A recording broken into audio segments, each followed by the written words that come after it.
좀 뻐벅거리네. 축구 한 뭐 20경기 좀 넘게 있는데 좀 볼만한 경기들이나 뭐 갈만한 경기들 뭐 이런 거 위주로 좀 보겠습니다. 첫 번째 경기로는 칼리아리 대 사스올로 볼 텐데, 이게 배당이 일단은 상당히 좀 수상하게 나왔죠. 해외도 지금 칼리아리 쪽이 많이 빠지나? 아니, 사스올로 쪽이. 국내는 이미 사스올로가 배당이 떨어졌고 많이 몰릴만 해요. 사스가 지난 경기 또 아탈란타 상대로 홈에서 또 승리를 가져갔고, 칼리아리가 요즘 경기력이 영 엉망이거든요. 그러니까 잘 비비고 자시고 뭐 강등권이고 떠나서 경기력 자체가 너무 안 좋아요. 근데 해외는 칼리아리 쪽이 빠지네. 이런 경기는 기본적으로 사스올로 쪽으로 베팅하기엔 되게 굉장한 무리가 있다고 저는 생각합니다. 그래서 일반승이나 이런 건 저는 아예 안 봤고요. 국내는 사수가 다 빠졌는데 해외는 거의 뭐 동배당이나 뭐좀 배당 차이가 근소하고 별로 안 나요. 일단 상대 전적이 무밭이에요, 무밭. 거의 뭐 2번 중에 1번 이상 골로 10번 붙으면 7번이 무승부의 기록상으로 거의 뭐 무승부만 계속해서 나오는 상황에서 사솔로가 의외로 막 이런 팀들 상대로 가끔씩 막 무너졌던 기억들이 조금 있어요. 제가 알기로 사일렌이 원정에서도 무가 나왔던 것 같고, 기타 뭐 여러 경기에서 좀 제노아 경기도 그때 극장골 먹고 무가 떴던 기억이 있고, 그런 기억들이 있어서 굳이 이걸 막 승패로 저는 접근하고 싶지 않고요. 어쨌든 양 팀 다 좀 그래도 승리, 사솔로 같은 경우 유럽 대항전에 대한 신락 같은 희망이 있고, 칼리아는 어쨌든 강등권 실점이 많고 최근에 공격적으로 잘 좋은 모습, 굳이 이걸 찍는다면 오바 쪽으로 찍을 것 같아요. 어쨌든 그렇다고 칼리아리 쪽으로 찍지도 못하겠어요. 지금 부상자가 어쨌든 뭐 수비적인 카페텔레나 발루키에비치, 미드필더 쪽에 스투르트맨이나 난데스, 그나마 다행인 게 이제 지난 경기 출전 정지로 빠져있던 그라시가 복귀한다는 점인데, 최근에 경기력이 안 좋아요. 한창 좀 잘 비비거나 할 때는 경기력이 괜찮았거든요. 근데 지난 경기는 뭐 지난 경기나 최근 경기 보면은 이 경기력 자체가 너무 안 좋아서, 스페치아전인가 그때를 기점으로 칼리아리가 좀 많이 상대한테 압도당하는 모습을 보여주고 있다. 뭐 솔직히 찍으면 찍을 수 있다고 생각하는데, 기록적인 면이랑 해배를 봤을 때는 귀신같이 안 줄 것 같아요. 제가 볼 때는. 그래서 뭐 무승부 찍거나 뭐 오바 찍거나 뭐 그런 느낌으로 봅니다. 별로 땡기지 않아. 그래서 제가 7시 온 겁니다. 토트넘 경기는 패스할게요. 여러분들 제 의견이 궁금하실 수도 있는데 토트넘 경기 패스하고 엘체 대 마요르카입니다. 일단 엘체 같은 경우 팔라시오스 사이드백 쪽에 빠지는 선수가 있고요. 기타 뭐 보예 핵심 공격이 빠지고 뭐 서브 자원 뭐 한둘이 좀 빠지는 상황이고, 마요르카 같은 경우 뭐 세들러나 그리프 이런 애들이 지금 불투명하게 떠 있는데, 이거는 사실 두 팀 다 별로거든요. 그러니까 마요르카도 뭐 지난 경기 꼬마를 잡았다고 하나 그 맨시티 대비 해가지고 조금은 이제 힘을 뺀, 물론 이제 라인업 자체는 뭐 수아레즈 나오고 뭐 꽤나 쨍쨍하게 나왔었어요. 그런 상황이고, 엘체도 어느덧 이제 리그 14위권 수준으로 지금 승점 차이가 3점으로 4점이구나. 4점으로 좀 빡빡해요. 강등권이랑 슬슬 좁혀지고 엘체가 계속 지다 보니까 다 좁혀져서 좀 빡빡하긴 한데, 제 생각에 이건 베팅하면 그래도 마요르카 프렌 쪽을 봐야 되지 않나. 지난 경기 승리를 따내기도 했고 엘체 자체가 분위기가 너무 안 좋기 때문에 기본적으로 무승부 가능성이 좀 높은 경기거든요. 그래서 이 경기는 무를 깔고 간다면은 프렌 쪽으로 가야 됩니다. 마요르카 프렌. 저 똥대똥 대결이기 때문에 프렌 쪽을 보는 게 맞고, 산푸도리아 대 이제 살레르니 경기로 넘어와서 오늘 제가 조금 불안한 게, 이것도 산푸도리아가 사실 지난 경기 볼로냐 상대로 거의 뭐 졸전을 펼쳤거든요. 이제 지난 경기 볼로냐가 핵심 니콜라스 도밍게스가 복귀했잖아요. 복귀하기 전까지는 70분 정도까지는 산푸도리아가 밀리는 와중에 승점 1점 정도는 얻을 만한 경기를 했는데, 니콜라스 도밍게스 교체로 나오자마자 한 골 먹더니 그 이후로는 그냥 공격적으로 아예 뭐 빌드업 자체가 안 됐어요. 최전방으로 이제 볼 투입 자체가 아예 안 됐었고, 한 골 더 먹으면서 그냥 완전히 무너졌었던 사실 지난해 경기로 거의 최악이었거든요. 그런 상황이 이제 살레르니 같은 경우 로마 원정에서 이제 거의 이변을 낼 뻔했죠. 한 골을 득점하면서 이제 막판까지 끌고 갔으나 결국 두 골 허용하면서 패배를 했었고,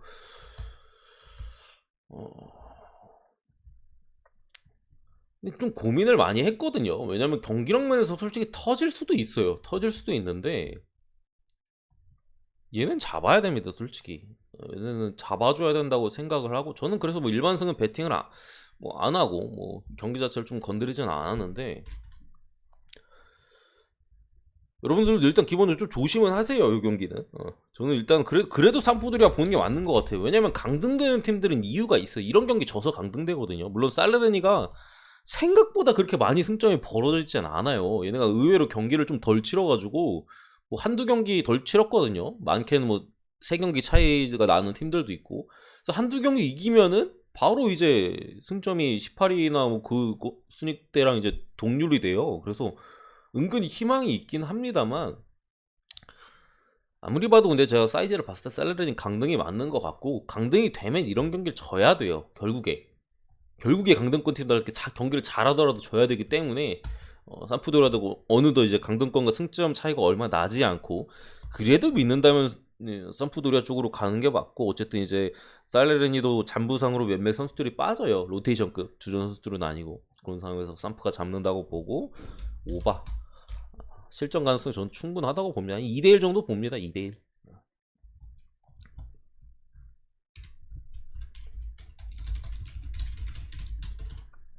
우디네세 엠폴리로 넘어와서, 우디네세가 최근에 좋은 모습을 계속해서 보여줬었죠.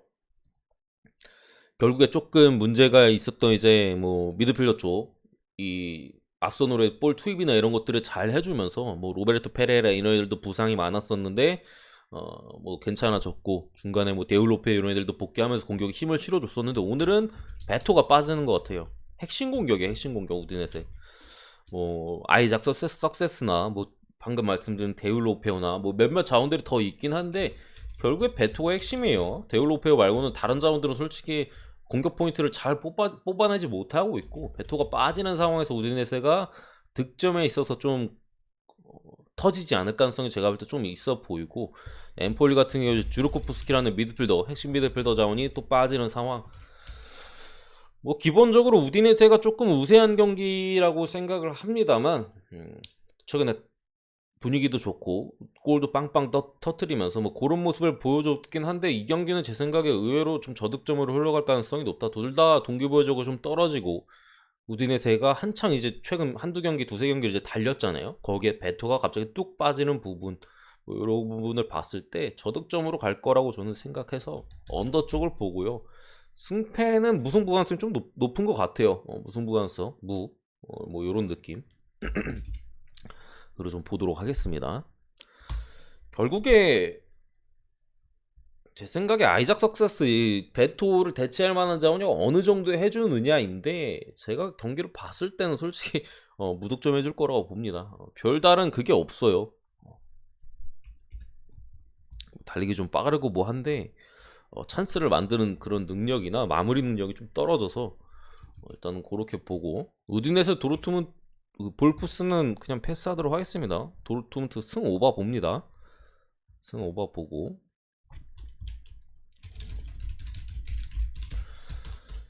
이 경기도 살짝은 조심할 필요가 있어 보이는데, 닥트넘은 제가 패스했어요. 루크님, 닥트넘 제가 패스했습니다. 살짝은 조심할 필요가 있어 보이는 게, 왜냐면 보험이 여러분들 잘 아시겠지만 실리적으로 참 잘 비비는 팀이에요. 어느 팀을 만나든 간에 일단 쉽게 지지 않고요. 특히나 지금 이제 부상자들이 좀 많이 복귀해가지고, 보험이 한창 이제 성적이 안 좋았을 때가 이때도 뭐 그렇게 안 좋진 않았네. 1월하고 뭐 그 언저리 사이에 이제 부상자들이 좀 많았었거든요. 그때 당시에 이제 막 세바스찬 폴터 이런 애들 빠지고 앞선 자원들 빠지고 했는데, 어느덧 다 복귀했고, 지난 경기 이제 레버쿠젠 상대로 홈에서 상당히 또 본인들이 잘하는 실리적으로 수비적으로 단단하게 하고 롱볼로 이제 때려버리는 그런 경기들을 했었는데, 이제 프라이부르크 같은 팀이 이제 사실 압도적으로 상대를 압도하는 팀이 아니거든요. 그러다 보니까 이게 아무리 지금 순위 경쟁이 과열돼 있고 하더라도 오늘 경기 제 생각에 쉽게 가져갈 수는 없다. 보험도 생각보다 이제 원정에서는 좀 부진한 편이긴 한데 홈과 원정에서 기복이 좀 있긴 한데 제 생각에는 이거 프라이브로커 마이널 사이즈는 아닌 것 같아요. 무승부 가능성 좀 있다고 보고요. 아니면 한 점 차. 그 정도로 좀 가져갈 만한 사이즈라고 봐서 무승부 해무 사이즈로 봅니다. 다만 뭐 저득점 많이 하긴 하는데 오늘 이걸 언더로 안 보는 이유는 2대1 가능성도 좀 있어 보인다. 그래가지고 뭐 언업 쪽은 패스를 하고 무승부 해무 찍는 게 좀 맞는 것 같아요. 어쨌든 프라이브로커도 한 방에 있는 선수들은 있거든요. 뭐 세트피스에서 그리포라든가 뭐 이런 애들은 한 방에 있기도 하고 한데 프라이브로커도 일단 라인업도 좀 봐야 될 것 같아. 공격 쪽에 데미로비치나 이제 측면 쪽에 샤데 뭐 빠른 애들 요런 애들이 좀 불투명에 떠 있어서 보험은 풀 라인업에 거의 풀이고 그래서 뭐 라인업도 좀 확인해 봐야겠지만 배당 대비 메리트가 그렇게 있어 보이는 경기는 아니다. 제가 오늘 시작 전에 오늘 쓰나미 날까봐 좀 무섭다라는 말씀을 드렸었는데 좀 몰린데 좀 터질 만한 경기들이 좀 있는 것 같아요. 특전사 5,000원. 특전사님 고맙습니다. 바로 보내드리고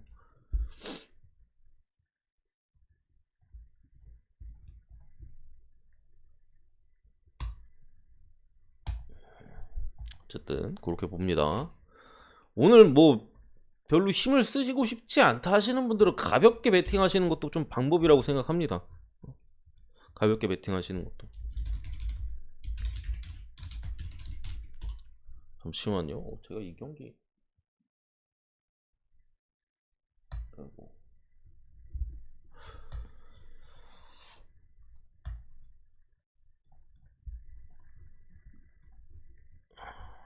표에 이게 빠졌네.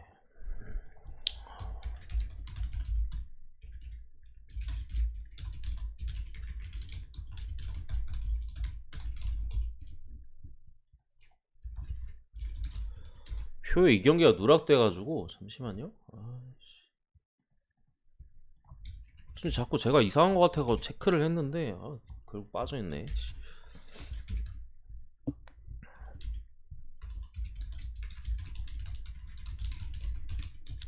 이런 경기들은 일단은 건드려 볼 만한 가치가 있어요. 이건 그냥 제가 오픈할게. 아웃코스 승 보고요. 별 2개 반 줬습니다. 2개 반. 라이브 보시는 분들 계시니까.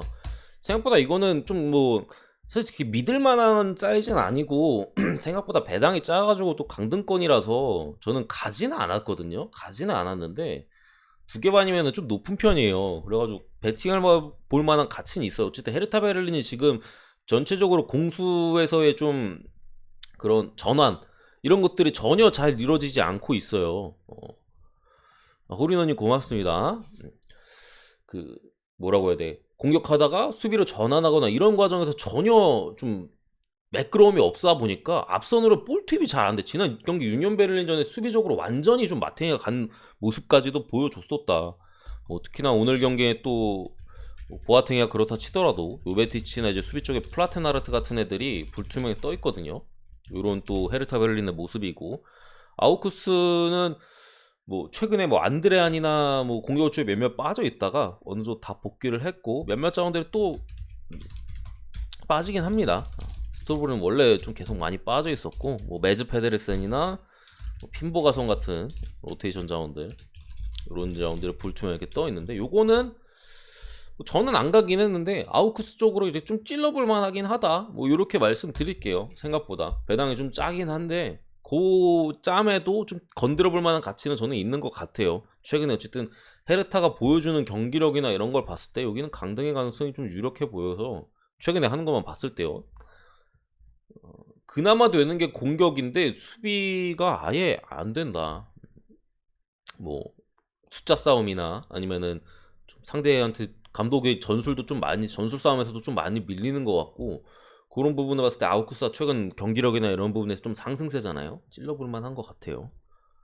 배당이나 이런 걸 봤을 때 맨유는 승오바 봅니다. 맨유 노리치 승오바 볼게요. 오바를 보는 이유는 맨유가 귀신같이 한 골 먹을 것 같아가지고 오바를 보는 거고 어쨌든 맨유도 지금 삼선 자원 뭐 맥투민이나 뭐 프레드 이런 애들이 좀 빠져 있어요. 그러다 보니까 노리치가 분명히 한 방 역습 때릴 그건 있다. 안 갔습니다. 근데 맨유가 솔직히 노리치는 이길 거예요, 여러분들. 저는 맨유가 터질 것 같지는 않아요. 아니, 노리치 못 이기면 진짜 안 되거든요. 지금 노리치. 특히나 노리치도 지금 맨유에서 임대온 뭐 브랜든 윌리엄스나 아니면 이제 오장 캬박, 오모바미델레 수비 쪽에 선수들이 기본적으로 많이 빠지고, 또 미드필드 쪽에 아마 또 길모가 코로나 벗겨서 컨디션이 어떨지 모르겠고, 조시 사전트, 이제 뭐 라시아랑 브레멘 듀오 사전트도 안 나올 가능성이 높아요. 불투명이긴 한데 안 나올 가능성이 좀 높은 부분 봤을 때 노리치가 지금 전력이 너무 안 좋다. 이거는 맨유가 배당에 오를 정도인가? 애초에 좀 짜게 받긴 했는데 맨유치고 오를 정도인가이긴 싶어요. 어쨌든 넘어가고, 사우스햄튼 대 아스날로 넘어오면요, 이 경기 참 어렵다. 사우스햄튼이 지난 경기 첼시한테 6대0으로 깨졌잖아요. 사실 그 경기는 뭐 첼시가 잘했어요. 엄청 잘했는데 기본적으로 사우스햄튼이 나사를 풀고 나왔어요. 동기부여가 없다라는 제가 표현을 중위권 팀들한테 달고 살잖아요, 요즘. 동기부여가 없으니까 지난번에 첼시랑 붙을 때 그냥 뭐 적당히 우리 압박 좀 하고 적당히 할까 했는데 첼시가 레알한테 대판 깨지더니 열 잔뜩 받아가지고 빡겜을 딱 하는 거예요. 그러니까 정신 못 차리고 6골이나 김진성 신규 먹었는데. 회원. 진성님 고맙습니다. 오늘 경기는 그렇게 만만할 것 같지는 않습니다. 지난 경기 이제 충격패를 당하기도 했고, 홈 연전이잖아요. 특히나 홈에서 그런 패배를 당했고 다시 한번 홈으로 왔기 때문에 분명히 좀 수비적으로나 좀 다시 한번 이제 멘탈 잡고 나올 가능성이 좀 있어 보이고, 수비 쪽에 리앙코나 뭐 롱, 메카시 골키퍼가 불투명하게 떠 있고요. 브로야가 이제 지난 경기 첼시 임대 소속으로 첼시랑 붙을 때 이제 못 뛰었는데 이번 시즌 공격이 상당히 좋아요. 얘가 좀 복귀를 했고, 아스날 같은 경우 토마스 파티, 토미야스, 티어니, 그리고 라카제트, 이렇게 좀 이건 좀 다르게 봐야겠다. 일단 요 세 명은 빠지는 선수들이고요. 기본적으로 토미야스, 티어니 양쪽 풀백 자원들이 지금 빠지는데 아스날의 풀백 데스가 넓지가 않아요. 뭐 오른쪽이야 세드릭 소아레즈가 뛰는데 왼쪽 자원이 마땅치가 않다. 그렇기 때문에 뭐 미드필더 쪽에 그라니트, 자카라 시프트 돌려가지고 이제 왼쪽 풀백으로 쓰거나 좀 상황이 열악합니다. 특히나 공격 조합도 이제 많이 없는데 라카제트가 일단 훈련 참여를 안 했어요. 부상은 아닙니다. 이유가 왠지 모르겠어요. 찾아봤는데 안 나오더라고요. 훈련 참여를 안 했다. 빠질 가능성이 있다. 라카제트가 사우스햄튼 상대로 상당히 강하거든요. 이런 좀 불투명함이 있고, 얘 빠지면 뭐 은케티아나 뭐 스미스로우, 제로톱이거나 쓸 텐데 아스날 입장에서 굉장한 모험이다. 올 시즌에 그렇게 나왔던 적이 별로 거의 제 기억이 없어요. 뭐 스미스로 제로톱으로 뛰거나 뭐 은케티아는 안 좋을 때보단 폼이 좀 올라오긴 했는데 분명히 아스날이 고전은 할 만한 경기인데 최선에 질 것 같지는 않아요. 질 것 같지는 않다. 의외로 좀 전술적으로 새로운 걸 들고 나 사우스햄튼이 헷갈릴 가능성이 높다. 어쨌든 저는 이 경기를 이렇게 봅니다. 결국 사우스햄튼이 정신 차리고 수비적으로 이렇게 좀 다시 다지고 온다면은 지금의 아스날이 어쨌든 무뎌진 창과 좌우 측면 쪽에 이제 풀백들이 빠지다 보니까 빌드업이나 여러 측면 쪽에서 좀 어려움을 겪고 있어요. 특히나 골 기대값 대비 득점이 많이 떨어져요. 그러니까 쉽게 말씀드리면 찬스를 많이 놓친다는 건데, 뭐 아스날이 뭐 항상 그렇죠. 그러다 보니까 저득점이 좀 예상이 되고 한 골 싸움으로 갈 가능성이 좀 높다. 결국에 아스날이 질 것 같지는 않은데, 뭐 아무래도 전술적으로 조금 한창 좋았을 때와는 좀 다른 시도 자체나 이런 것들이 이루어지기 때문에 이거를 뭐 단순히 아스날 일반 승리 이렇게 찍는 거는 저는 상당한 좀 불안 요소가 있다. 결국에 좀 그런 리스크를 안고 이 경기를 접근해야 된다면은 배당적인 메리트라도 있어야 된다라고 생각합니다.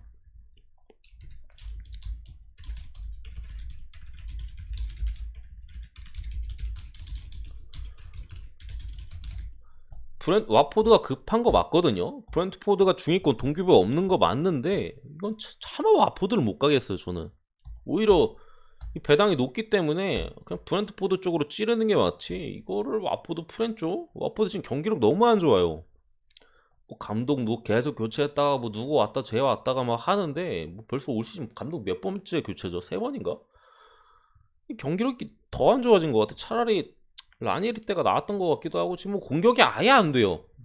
공격이 안 되는 상황에서 브렌트포드에 지금 에릭센을 필두로 이반 톤이 앞선에서의 상당히 좋은 모습을 계속해서 보여주고 있다. 뭐 미드필더 라인도 좋은 준수한 모습을 보여주고 있고, 자넬트가 이제 미드필드에서 공격적으로 많이 올라가서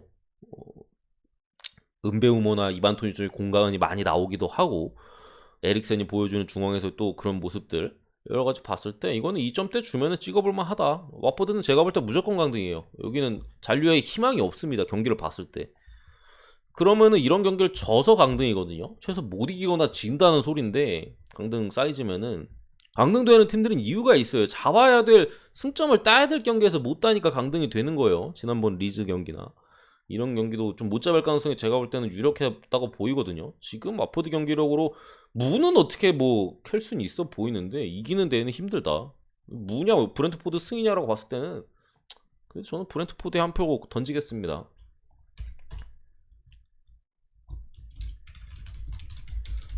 좀 체감상 경기를 많이 하는 것 같은데, 이걸 라이오 프렘 볼게요.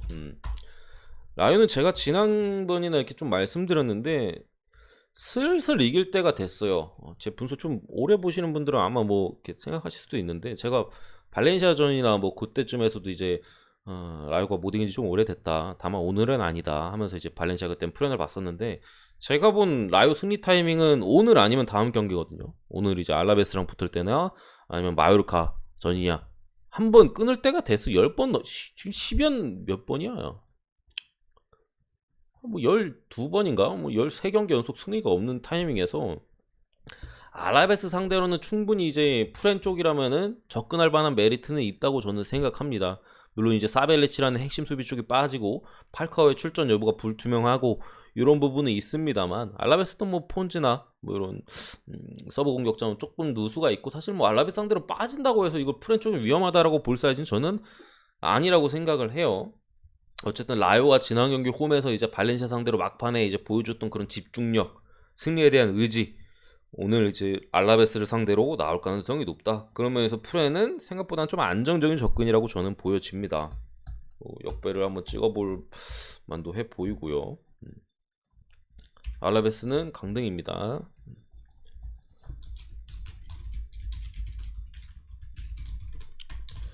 이것도 뭐 피오렌티나 승이고요. 마인승까지 일단 저는 봅니다. 피오렌티나가 지난 경기 이제 루카스 토레이라가 출전 정지였음에도 나폴리를 원정에서 원정에 3골이나 박으면서 잡아냈습니다.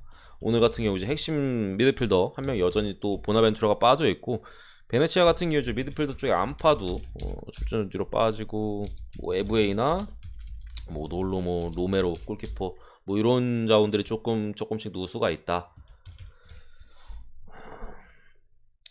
이거는 제 생각에는 찬스만 안 놓치면은 된다. 피오렌티나가 생각보다 찬스를 놓치는 비율들이 좀 높은데, 제가 이걸 마인까지 본 이유는 지난 경기 어쨌든 피오렌티나가 나폴리를 상대로 공격진이 보여줬던 그 퍼포먼스 자체에서 좀 자신감이나 여러 가지 긍정적인 것들이 많았어요. 그렇기 때문에 오늘 전력적으로 약한 베네치아를 상대로 더 뿜어도 나올 수 있다. 여러 선수들이 득점에 가담할 수 있다고 봐서 마인슨까지 본 거고, 뭐 카브라레나 이런 애들이 무슨 저는 호나우드인 줄 알았어요. 백슛 하는 거 보고 깜짝 놀랐는데, 어쨌든 공격진이 상당히 좋은 폼을 유지하고 있기 때문에 다득점으로 좀 이어질 확률이 높다고 생각하고 괜찮아 보입니다. 마인이 1.9배인데 저는 배당 대비 괜찮은 것 같다는 생각이 들었어요. 사이즈로 봤을 때 제 생각 피오렌티나 일반승 거의 공짜 수준이거든요. 지금 베네치아는 어쨌든 간에 뭐 겨울이 적장인 퀴장스나 이런 애들 데려왔는데 전혀 뭐 공격 쪽에서의 좀 다른 부분이나 이런 것들이 느껴지지 않아요. 그냥 강등 팀이라고 저는 생각을 하고, 그런 사이즈에서 이제 2골차 이상으로 벌어질 가능성이 좀 생각보다 높다고 생각합니다. 그래서 배당적인 메리트를 봤을 때 1.9대는 괜찮은 것 같아요. 맨시티 리버풀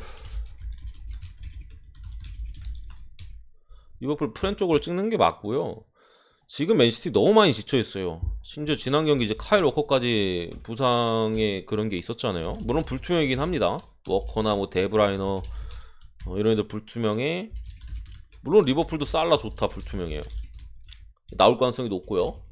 워커는 못 나오지 않을까 싶고, 데브라이너는 모르겠다. 근데 지금 보면은 둘 다 좀 지쳐있는 모습이 있는데, 맨시티는 진짜 약간 녹초예요. 녹초. 상대가 이제 벤피카랑 꼬마였던 것도 있고 홈이었고 원정이었고 빡빡했고 느슨했고 로테이션 돌렸고 풀 나왔고, 이거는 제 생각에 맨시티가 체력 싸움에서 아예 안 될 가능성이 높아요. 그러니까 리버풀의 전반전, 그러니까 전반 초반에 지난 경기처럼 전반 초반이나 뭐 그런 부분들만 조금 버텨 나간다면 이건 참 말씀 안 듣다. FA컵입니다.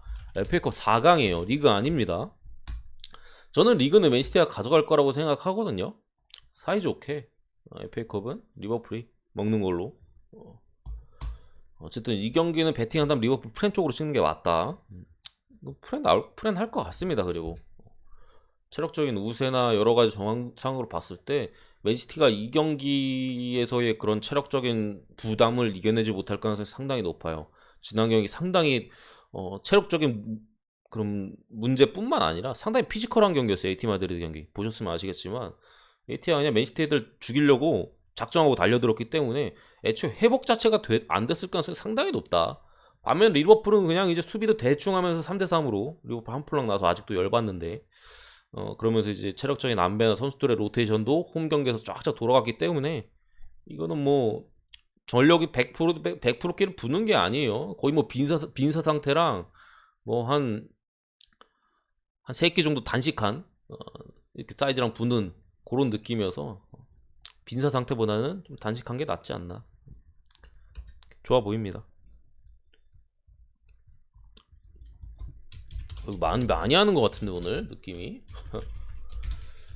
지금 넘버를 몇 번인지 까먹어가지고 그냥 생략하고 하고 있는데 한 10개 넘지 않았나요? 마지막 경기 할까? 어제 쉬었으니까 요거하고 하나 더 할게요 그냥. 유벤투스 대 볼로냐인데 저는 이 경기도 더 생각보다 배당 대비 메리트가 있어 보이진 않는다. 유벤투스가 볼로냐 상대로 지금 고전할 만한 사이즈는 충분하다. 볼로냐 같은 경우 이제 니콜라스 도밍게스 핵심 미드필더거든요. 여러분들도 이름 한번 봐두세요. 나중에 빅클럽에서 볼 수도 있어요. 그러니까 그만큼 이제 좋은 미드필더자 이제 3선이자 수비형 미드필더 쪽을 볼 수 있는 자원인데, 그동안 이제 좀 부상으로 많이 빠져 있었어요. 그때 이제 볼로냐가 패 막 요런 식으로, 정확하진 않습니다만 거의 졸전의 경기를 보여주다가 지난 경기 이제 복귀를 하면서 마지막 30분을 뛰었거든요. 들어가자마자 볼로냐가 골을 넣었고 한 골 더 넣었어요.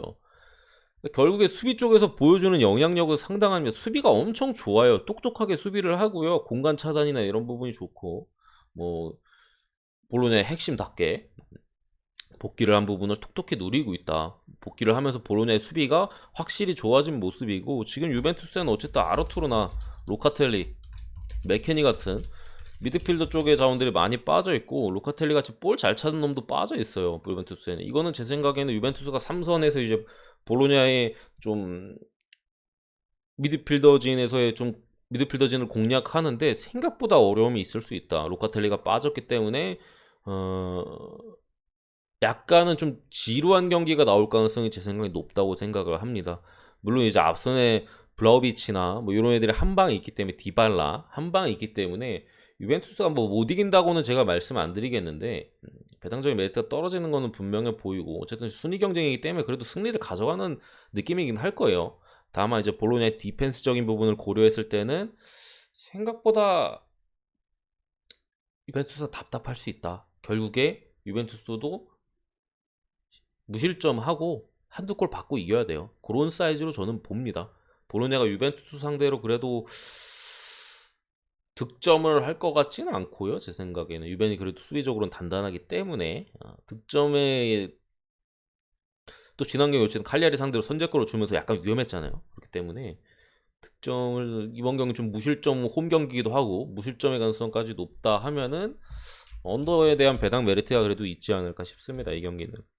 볼로냐도 뭐 실베스트리 수비 쪽에 빠집니다. 옛날부터 빠져 있던 애인데 주전인데 어쨌든 언더. 라치오 승. 라치오는 일단은 라인업 자체가 풀이에요. 페드로가 복귀를 하면서 이제 뭐 풀 라인업이 됐고요. 라치오는 제가 뭐 여러 차례 말씀드렸는데 점점 좋아지고 있는 팀이에요. 사리 감독 사리볼이라고 일명하잖아요. 그런 것들이 이제 올해 특히 작년 12월인가 1월 올해 1월 이렇게 좀 들어오면서 점점 좋아지고 있었고, 최근에 어쨌든 또 성적 자체가 좋습니다. 강팀 상대로는 라치오 특성상 약점이 좀 명확하다 보니까 강팀 상대로는 의외로 좀 거의 못 이기는 모습인데 약팀 상대로 어느 정도 그 약점이 좀 감춰질 수 있는 사이즈에서는 분명 라치오가 좋은 경기를 보여주고 있고요. 토리노가 압박이 상당히 좋은 팀이잖아요. 근데 뭐 프레시나 뭐 만드라고라 이런 미드필더 자원들이 지금 좀 많이 빠져 있는 걸로 봤을 때는 제 생각에는 라치오가 홈이기도 하고 잡을 만한 사이즈가 상당히 높다. 공격 쪽에 뭐 사나브리아나 수비 쪽에 뭐 지지 이런 애들도 지금 빠져 있고 토리노가 어렵지 않을까. 특히나 원정에서는 또 압박에 대한 레벨이나 이런 것도 떨어지거든요. 특히나 뭐 라치오가 또 지난 경기에 또 공교롭게도 수비팀인 제노아를 이제 학살하지 않았습니까? 그런 부분을 봤을 때 토리노도 수비팀이에요. 그렇기 때문에 파레스도 좀 빠지는 것 같고 라치오가 잡는다고 봅니다. 만드라고라 빠진 것도 좀 크고 이 정도 보고 마무리하도록 하겠습니다. 오 머리 아파.